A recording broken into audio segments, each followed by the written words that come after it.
Now, one has been at the top as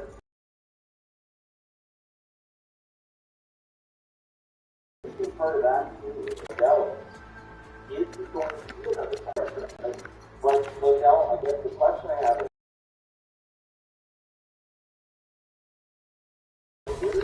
does he not end up being a point per game for 2025? Very good forward to have. But that's the question I have with Liddell, whether he can become a real workhorse well to get to 2025 goals a year and become one of the most popular players in the league with fans in general, not in Florida. I'm going to talk about Gabe Ballard. So he's with the team now. He's played 19 games. He's only got the 3 goals. He's not playing a prime role. And at this point, I thought he would at least be their third line center for the entire season this year in 2000.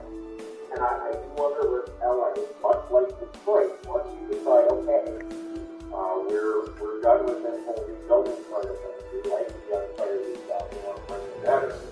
We might be in a position to let a young player. Would Ballard be a player to look at? And then the other question I have is, so once this season is going to move forward to next year, does Ballard get a regular spot in the lineup? Eventually you got to clear waivers, and that's when some of these guys end up being moved to other teams to see a waiver. But yeah, Ballard is an interesting one. I still like his upside, but the fact that he doesn't realize that potential, which segues nicely into Minnesota's pick, which is Marco Rossi. Just the 2 games played, no points. Of course, Rossi lost a whole year. Lost a whole year of hockey. And I think that's probably part of what's going on. We've seen that Goldie come up and play very, very well for Minnesota. Rossi was supposed to be that really good skill prospect forward as well. And with Rossi, I think it's a matter of this coming season, we'll probably get to see anything. If he ends up in the Minnesota lineup and he's regular, that's a good sign. If he's a first player, if he's back in the NHL, that may be a sign maybe never quite get to that level of effectiveness.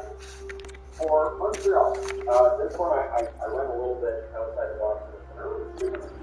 20 games played, 2 goals, 3 assists, 5 points this year. I didn't get out of nowhere. I was not familiar with the players before the season started. But good work ethic, definitely good defenseman. And I do wonder, like, that projects out to 2020 maybe. That's not bad for a blue line. Never going to compete in the broken roses.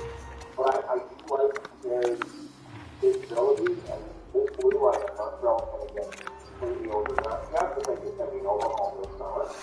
So the students have the top 10 spot next year and do that. Or do they say, we had a rough year, we're just going to throw the whole thing out? Does Finland not have a guaranteed spot for next year? So I'll be interested to see what happens with him. Nashville, Cody Glass. Cody Glass was just 4 games this year, no points. He is in bust territory. One will notice I don't declare bust from this channel because that ends up not aging well, and I also don't like to do it. I don't like to take players in 20, 21, 18, or even 22 and say this guy's clearly a bust, it's not going to work. Because there's too many instances over all the years I've watched hockey where a player will develop into that player in their mid-20s. Some take a little bit later, right? So some players take longer. That being said, Cody Glass, it's going to be quite the jump he's going to have to make if he's in a regular spot. We'll see, right? Again, Glass is not old by any stretch, and I would think that Nashville will be really happy with ready. They don't have any cap problems in Nashville. At least they don't this season. I don't think they have any for coming up next year. But yeah, so unless somebody gets moved out, I don't know if there's going to be room for Glass. That's what you know. What do you think? New Jersey, I don't know goaltenders. I don't know if goaltenders are New Jersey players. No, it's like Blackwood. So, Blackwood's number this year is a record of 993. Not bad, right? But 294 save percentage. And Blackwood has strongly behind him as I was 2 years ago. I now have to, but our ancestors had a what was it?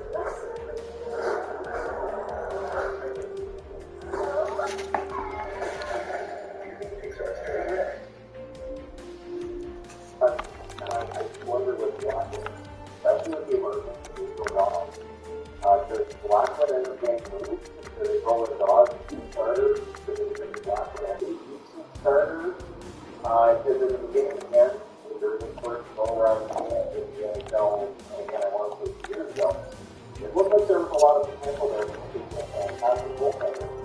And with all the injury problems we've had this year, that hamper is going to close. So, again, it's like nothing overly aggressive in any of these guys. That's just very good expensive. Oliver Wahlstrom, the New York Islanders. Yep. 53 games, 13 goals, 11 assists, 24 points. Wahlstrom wows me with his offensive ability. I'm very surprised at how well goal total is. It is part and parcel playing for the New York Islanders. I do think the Barzal would have had a fun total with somewhere else. I've even heard announced saying, well, Barzal hasn't had a very good year. I think he has. But in New York's system, the way the Islanders play hockey, it doesn't necessarily mean that they want to. Even though Brock Nelson is not older. But for Molson, it feels like he's a third goal scorer. And he's sitting at 13 right now. I think he's got that breakthrough ability for next year. I do wonder if he's ever going to reach that third goal level in New York. But yes, sometimes he dies and they're moving on. So we'll see. But I like Molson a lot. I would love to have Keeper Bellows up here, but I see nothing from Bellows so far this season. I'll be with that topic. There. The Rangers look right here. Why? The Rangers look right here because of where he's something. They drafted him first overall. Supposed to be a superstar in the NHL. That was projected in the draft. Now this year, 69 games and 15 goals with 25 points. He has, I think, a good chance of getting at least 5 goals right. 20 goals, which gives him 30 points or higher. That's a pretty good progression for him, right? And again, I know it was because of all the stuff, so right here is very good. But I do have questions for whether he's going to reach that superstar level. We've seen it happen with Jack Hughes. He's got there in the year. One time here is the next one. But, I thought about throwing Taco and Ford, but I thought about Ford. I like the Premier a lot. But again, what is the ceiling, and is it going to be a situation where a couple of years from now, the Rangers will move things around? So that's question. Still fun. For Ottawa, 68 games, 15 goals, 20 assists, 43 points. This was fantastic talent. This kid has so much talent. And it's a matter of having the consistency offensively. And we haven't seen that much yet with him. Now, some of that probably because competitors as a team have trouble with that level of consistency. And I think it's a matter of finding the right better. Patrick. So we'll see if Ottawa in the offseason goes out and finds someone better to bring in to help get it. I know this is fine. Soldier Domi and Texier. The messaging was trying to handle something. But I do think was just like the benefit from like what Jason said to them for that first step of that's the kind of forward that I think would be good. Like what Patrick Marleau did. So we'll see if Ottawa does that and what that might do for Circle. But we know you voted there. Philadelphia, Morgan Frost, 43 games, 3 goals, 7 assists, 10 points. Underwhelming season. I can say that as well as the Flyers. It's been a rough year for a lot of them. But for me with Frost, I'm surprised he just has the 2 goals. I know he's not getting a ton of time, but I'm still surprised he only has the 2 goals. So we'll see what this season looks like. Pittsburgh. I don't know where Pittsburgh finds players, but they always find guys that I'm like, I've never even got against the next players. It's pretty good. It's the Hornets like that. It's 17 games, 2 goals, 4 assists, 6 points. The Hornets not as young as most of the guys on the Hornets. 4 6 because the Hornets haven't played regular roles yet. But I think he has a potential to be so, and I think he has more fun for that next. There we go. That's a decent PP lineup right there. Tank Johnson, Nyquist, Rolfit, Sillinger, and Bolquist on point. But again, you know, maybe it's just I see the hard work and see that he's not getting as much ice time. You know, and Dolby, Boynesty, Gleasted, and Voracek would play the first 9 minutes of power play. Players are the guys who have had that raw talent from when they were 5, 6 years old. That's what they always do, really. And so maybe there's a top draft thing. You know, they're really hard. The players that I comments on Johnson were the ones who were told it was too small, maybe they were told it was too slow. They were told that, they didn't quite have it, maybe they were in a city and nobody paid attention to, maybe they played the league, nobody paid attention to, they built themselves up. But my favorite players is going to be those guys, right, that built themselves up. And he's the Hornets who put that like that, right, because there wasn't a lot of hype, and there was like well. That was great. I go with Jonathan Dolan, where formerly of the Vancouver prospect, there's a lot of hammering about what he wanted, what he didn't want, a lot of speculation on his relationship. And I 53 games, 12 goals, 6 20. Dolan started off the season very, very well. And it's been quite a bit that it's been almost that kind of the and so with Dolan, I'm still wondering, so he's going to be an NHL regular. He's going to be a 13 forward, fill-in guy. He's going to be a 20-goal forward. And I'm not sure we know the answer to that yet. I can tell him that they're getting that from it. So I'm hoping it's the best for him, but again, Dolan ended up getting used in the offseason. The San Jose makes a big change. John Wilson ends up out of the job. The San Jose have a lot of things. It'll be interesting to watch what they do. Seattle, I wrote the other goaltender on the board, Chris Reed. 7-10-1 record. I think Reed's been the best goaltender this year. Has he lived up to his contract so far? Probably not. I would think with the money they're paying for Reed and Reed, on some level there has to be a feeling of that too much money on goaltender.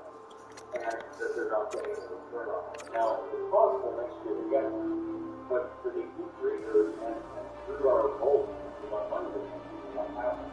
Now, again, I think Reeders been better this year.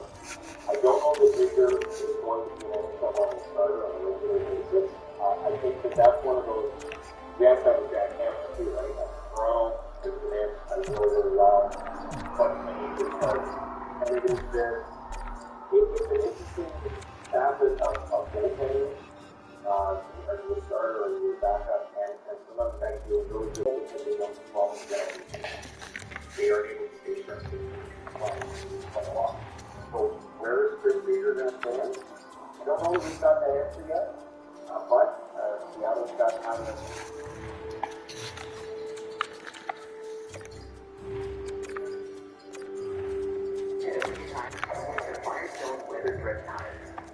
Get long-lasting confidence performance when you do. Okay, guys.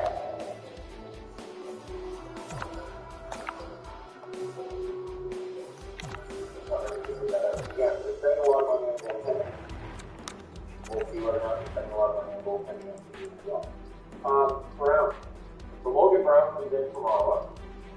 Has a good start for St. Louis, but he's been back. Got 27 insights, he's doing 7 points. I'm curious with Brown because, again, former first-round pick, pretty good credentials overall, and yet I still don't know if Brown's going to be a regular in the NHL. So if they're going to let him have his thing with him, like he's going to be a regular season, or does he end up going down to the NHL where they can find specifically later next year? And again, I don't think we 100% know the story with Brown, but that's a good story this year. Fight the game in the NHL.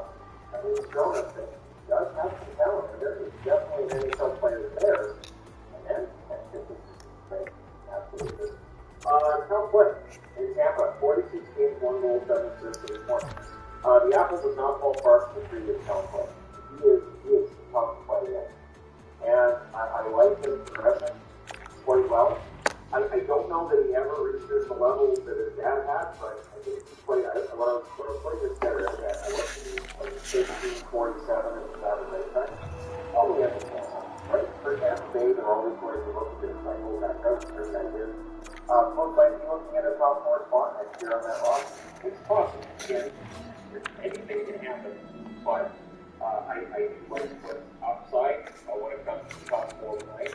I think there's still a spot in the league for guys who have limited offensive upside because potential there for games and drop the ball set up. And again, that physical side when it brings to the game, I think is important. with Toronto, I have to go with Mikheyev. Mikheyev, to me, is the ultimate seamless stamina from Maple. And while, and there's not that many young players there that I thought was Robertson, but Robertson's done, and he's trying to see how much that's going. Mikheyev, though, in 21 games, and he's goal 7 for 20 points. Which means already 2 games out of his 30 goal season. Yeah. His goals per game started out very, very well. But again, he's only played 41 games this year. And watching the All or Nothing special, there's a new series. I was fascinated by Mikheyev's relationship with John Skinner, and that's because Mikheyev's one of the interesting guys, where you can see it turn, he was a little bit of shot, and felt like he could do more. And I think that this season is 41 games this year, there's just more. So, to toss things forward, if he's, definitely a third goal scorer, I would say that's probably. Two goal scorers should probably be in your top 10. But for Toronto, does that happen next year?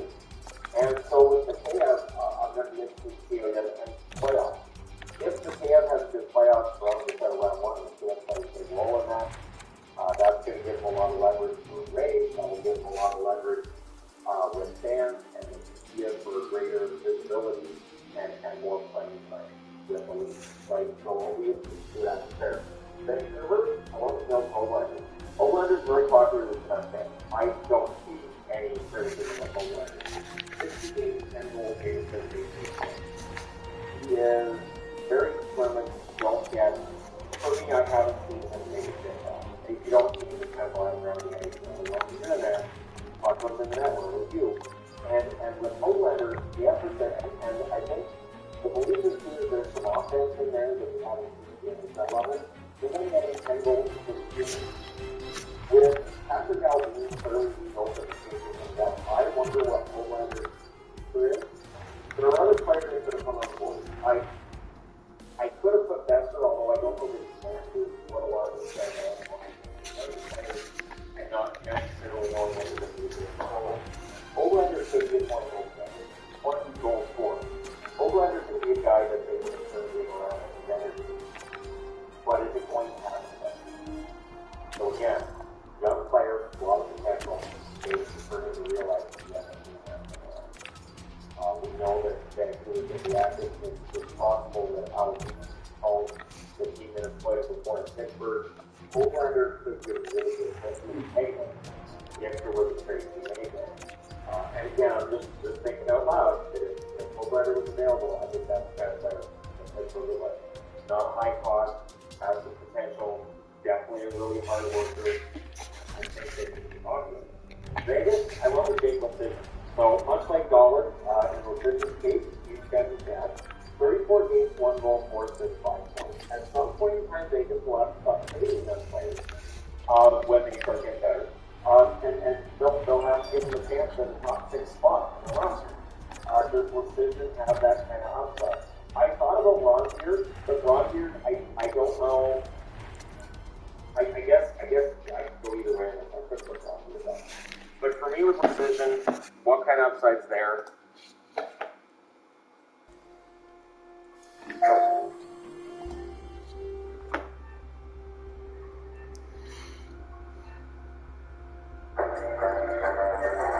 We're fast in headache relief, so he can become faster in spinning this thing. Morning all. Alright, so let's take a look at the race in the West. And we got 3 teams that are above the playoff line. On the right side, we've got 2 teams left that are threatening to get further into this conversational movie. This side is important. And in Vegas' case, I think they have an excellent chance at that. So let's take a look. So we'll start out with the LA game. 73 games played. 30, 25, and 10 record for 86 points. They have exceeded all expectations of them this year. They're number 3 right now in the Pacific. But over their last 10 games, they're 4-4-2. And then they also have 29 regulation wins, which is lower than that of Vegas here. And if Vancouver was to catch them, odds are Vancouver would end up with more than what LA has. So while it's unlikely that with 9 games left, Vancouver makes up that difference, it's still something to watch because the regulation wins would likely favor Vancouver if they had the same number of points, unless Vancouver wins their games in overtime or shootouts together. So today, the LA Kings are in Minnesota. It's the start of a 3-game road trip. Then they go to Chicago, they go to Colorado. So 2 of those 3 are tough, and I can see them coming out of that road trip with 2 losses in 3 games, and people saying, well, they might be in trouble. However, Saturday they're then against Columbus. That's a home game for them. Then they go to Anaheim. They're at home against Chicago and Anaheim, and then they go to Seattle and Vancouver to round out the season. Meaning 7 of their final 9 games are against teams that are currently below the playoff line. And after they play Colorado on Wednesday, they don't have another game against a team above the playoff line. Now, there is a possibility that LA plays down to the opposition and runs into trouble. I will say this, 2 games against Anaheim. Even though Anaheim's stripped themselves down at the deadline, those games are normally pretty hotly contested. So I would be surprised if LA would be 1 out, but I would be surprised if they make the playoffs. 9 games left, if they get 9 points in 9 games, maybe 95 points.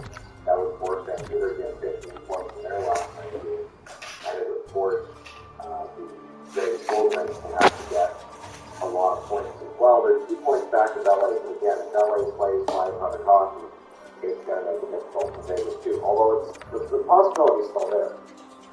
But I'm just saying that with a 500 record, there's 7 games against playoffs, 2 of them against Chicago, 1 against Seattle. They should be able to win those games. So, in my opinion, LA against Nashville. 71 games, 41, 26, and 4 record, 86 points for them. They're number 1 wild card. Their last 10 games are 64. They have 34 regulation wins.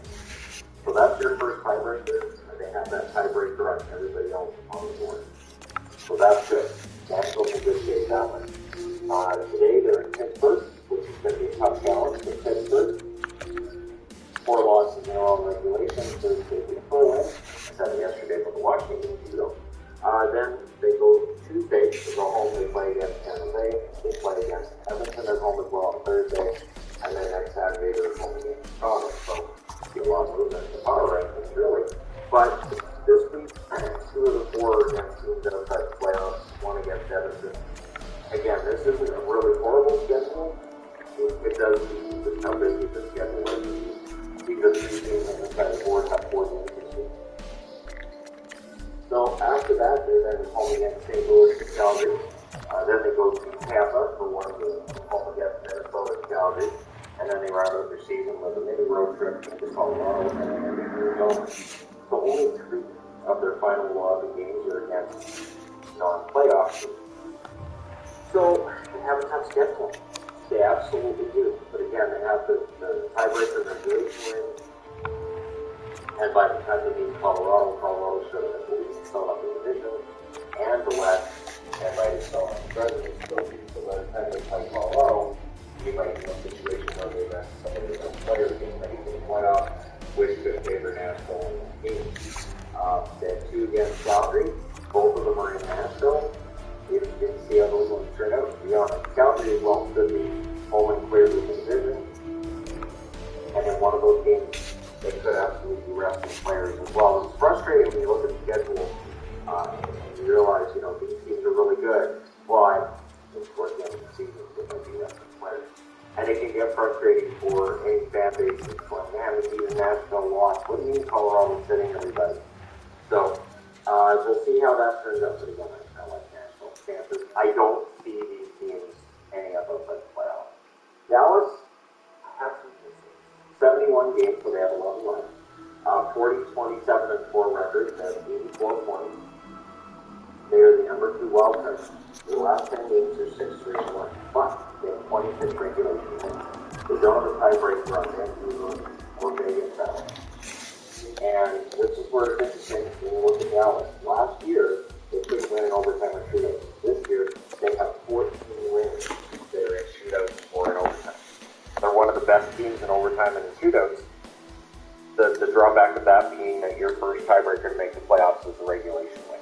So, today they're at Chicago.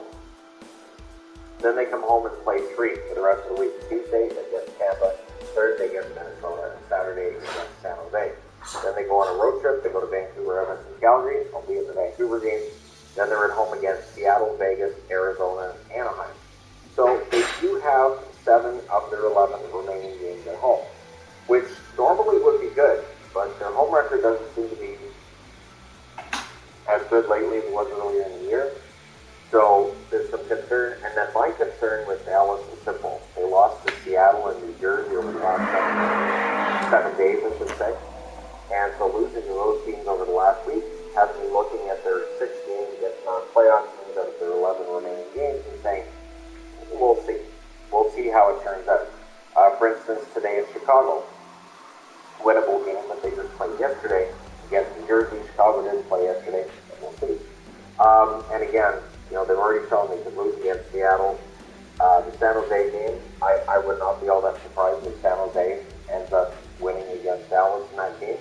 But we'll see how it all turns out. But I do think of the teams on this side of the board, Dallas is not just because it's 2 points back of other teams, but because of recent play, I think they're in more peril.